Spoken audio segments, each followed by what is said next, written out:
नमस्कार साधकों, आपका स्वागत है हठ योग में।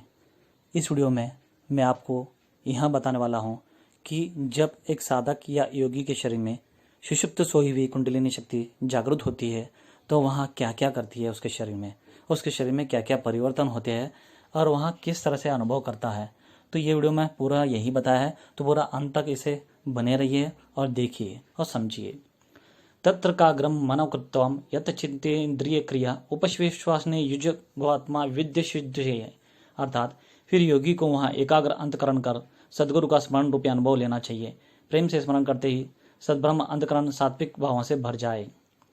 उस समय ऐसा प्रतीत होने लगती है कि शरीर को संभालता है तथा प्राण ही प्राण को संभालता है। प्रवृत्ति पीछे फिरती है, समाधि इस पार ही रह जाती है। आसन पर बढ़ते ही सब अभ्यास सुकर हो जाते हैं। आसन की ऐसी महिमा है। अब हम आसन की विधि का वर्णन करते हैं, सुनो। जंघा को पिंडुली से मिला दो, पांव के तलुए पर एक और तोड़ा गुदा स्थान के मूल में स्थिर रखो और दबा दो। दाहिना पांव नीचे रखो और रुशन से गुदा स्थान तक जो रेखा है वहां पर आसन पूर्वक उसके कृति भाव में वहां पर रख देना है। तो इसके आगे क्या है यहाँ पर मैंने पूरा डिटेल में बताया है। आप चाहो तो इसे पॉज करके यहाँ से पढ़ सकते हो। पीठ के नीचे का भाग इस प्रकार उठाओ कि उठाया ना उठाया मालूम न हो, तथा दोनों घुटनों का भी तौल संभालो। संपूर्ण शरीर का ढांचा एड़ी के माथे पर स्थिर हो रहेगा। पीछे मोटा कंबल लपेटकर या तकिया रख सकते हैं। तो यहाँ पर मूलबंद और उड़यन बंद लगाकर जलांधर बंद सिद्ध करना है, ऐसा यहाँ पर बताया गया है। और हाथ द्रोणाकार किए हुए सहज ही बाएं पांव पर रहते हुए बाहुमूल फूले हुए दिखाई देते हैं। बीच में शरीर दंड स्थिर रहने के कारण शीर कमल भीतर घुसा हुआ मालूम होता है तथा नेत्र द्वार की कीड़ा रूपी पलक बंद होते हैं। तो यहाँ से हमारा यात्रा आरंभ होता है कुंडलिनी शक्ति जागृत करने की ओर। तो यहाँ पर दृष्टि भीतर की ओर रहते हुए कुतूहल से बाहर पग डालती है और नासाग्र तक आई हुई दिखाई देती है तथा भीतर की दृष्टि भीतर ही रहकर बाहर नहीं निकलती। इसलिए इस अर्ध दृष्टि का निवास नासाग्र पर स्थिर ही रहता है। तब दिशाओं की भेंट लेना अथवा रूप देखने की बाट जोहना इत्यादि इच्छाएं आप ही आप बंद हो जाती है। कंठ सूखने लगता है, तोड़ी कंठ के नीचे के गड्ढे में जम जाती है और हृदय को जोर से दबाती है और बीच में कंठमणि अदृश्य हो जाती है। इस प्रकार जो बंद बनता है उसे जलंधर कहते हैं। नाभि ऊपर उठ जाती है, पेट भीतर घुस जाता है, हृदय में हृदय कमल विकसित हो जाता है। तो शरीर के बाहरी अंग से इन सब प्रकार का अभ्यास किया जाता है। प्रशांत आत्मा विभगर्य ब्रह्मचारित्र्य स्थितिया मन संयम मच्युतो युक्त आसिता मतपरः। अर्थात तब भीतर मनोधर्मा का ठाव मिट जाता है, कल्पना बंद हो जाती है, प्रवृत्ति शांत हो जाती है। तो यहाँ पर देखिए ये पूरा बताया गया है कि यहाँ पर ये सिद्ध करने के बाद क्या क्या स्टार्ट होता है, आपके साथ क्या क्या परिवर्तन होता है। अनंत तूफान शांत होते हैं, सभी आपकी इच्छाएं वासनाएं सभी मिट जाती है, शांत हो जाती है। और यहाँ पर नाड़ियाँ छुड़ा देती है, अवयवों को ढीला कर देती है। इस प्रकार वहाँ अपान वायु साधकों को डराती है परंतु साथ ही उसका नाश करती है। वह जल तत्व पृथ्वी तत्व एक में शांति है। यानी कि देखिए कुंडलिनी जब जागृत होती है तो क्या क्या करती है शरीर के भीतर, ये सब यहाँ पर बताया गया है। संताप, जो भी आपका संताप है सब मिटा देती है। दूसरी ओर आसन की उष्णता कुंडलिनी नामक शक्ति को जागृत करती है। जैसा कोई नागिन का संपोला कुमकुम में नहाया हो और गिंडी मारकर सो रहा हो, वैसी वहां छोटी सी कुंडलिनी 3.5 गिंडी मारकर नीचे मुंह किए हुए सर्पिनी सी सोई रहती है। विद्युत का बना हुआ कंकन अथवा अग्नि की ज्वालाओं की घड़ी अथवा घुटे हुए सोने के पास से किसी उत्तम बंधी हुई कसी हुई जो कुंडलिनी छोटे से संकुचित स्थान में दबी हुई रहती है, सो वज्रासन के दबाव से जाग जाती है। मानो कोई नक्षत्र उलट पड़ा हो अथवा सूर्य का आसन छूट गया हो अथवा चाहू तेज के बीज में से अंकुट फूटे हो, वैसी वहां शक्ति गिंडी को छोड़ कौतुक से अंगड़ाइयां लेती उड़ती है, वहां नाभि स्थान पर दिखाई देती है। अभी यहाँ पर देखिए आगे क्या बताया।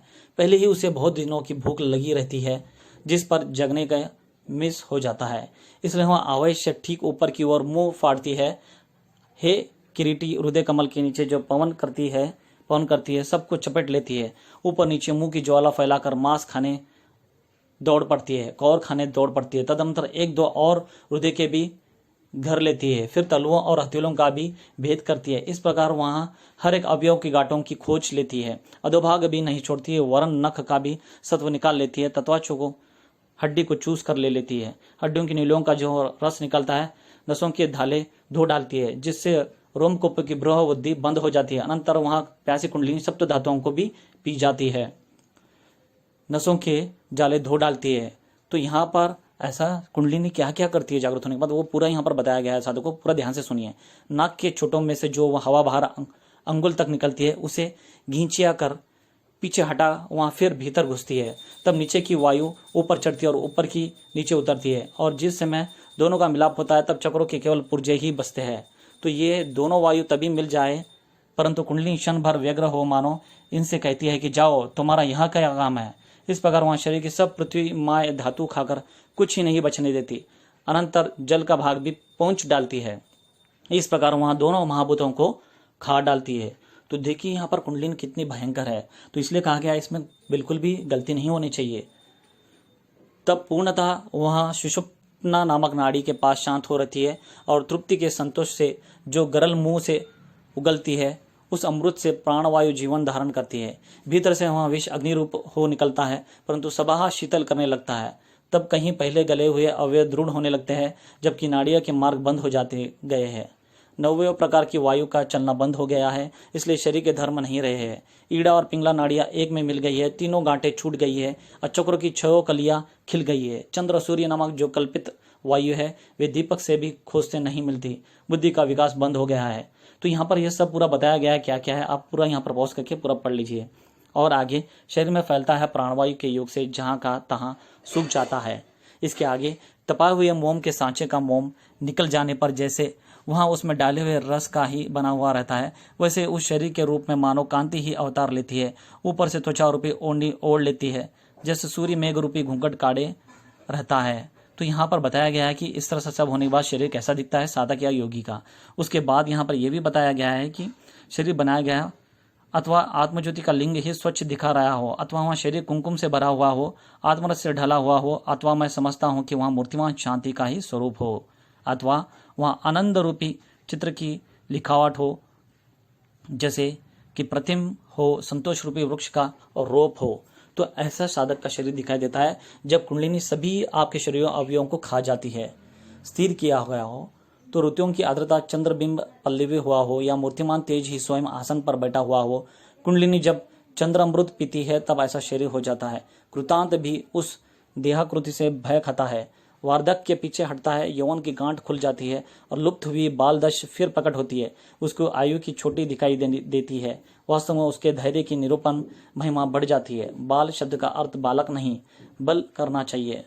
उस शरीर में ऐसे नए और उत्तम नख निकलते हैं मानो सूर्ण वृक्ष के पल्लों में नित्य नूतन रत्नों की कलियां निकली हो। दांत भी नए हो जाते हैं, परंतु बहुत छोटे छोटे होते हैं, मानो दुतरफा हीरों की पंक्तियां बैठी है। माणिक के कण जैसे सहज नोकदार होते हैं। वहां सब शरीर में रोपों की नोकें उगती है। हथेलिये और तलवे रक्तकमल के समान हो जाते हैं, और नेत्र क्या वर्णन करूं, अत्यंत स्वच्छ हो जाते हैं। पक्वदशा के कारण मोती के समीप में नाक सामने से जैसे सीप के ढकने से सियन खुल जाती है, उसी तरह नेत्र भी हो जाते हैं। शरीर स्वर्ण का सा हो जाता है, परंतु वह वायु का लघुत्व रखता है, क्योंकि उसमें पृथ्वी और जल के अंश नहीं रहते। उसे समुद्र का परतीर दिखाई देता है। स्वर्ग का मंद शब्द सुड़ पड़ता है, और चींटी के भी मन का हाल मालूम हो जाता है। वह पवन के घोड़े पर सवार हो सकता है, जल पर चले तो उसके तलवे नहीं भीगते। प्रसंगानुसार उसे ऐसे ही अनेक सिद्धियां प्राप्त होती है। सुनो, प्राण का हाथ पकड़ हृदयाकाश की सीढ़ी बनाकर सुषुप्ना नाड़ी के जीने से हृदय कुंडी खुल जाती है। तो साधकों मित्रों, ये था एक साधक का अनुभव, जैसा कुंडलिनी जागृत होने के बाद उसे क्या क्या करती है, उसके शरीर में क्या क्या परिवर्तन होते हैं। आपको क्या लगा, कैसे लगा, मुझे ज़रूर कमेंट्स करना और बताना। आपको कुछ भी इसमें समझ में नहीं आया तो मुझे पूछिए प्रश्न, मैं आपको उत्तर दूंगा कमेंट्स में। इस वीडियो में मुझे बस आपको इतना ही बताना था। मिलता है अगले वीडियो में इसके दूसरा भाग में।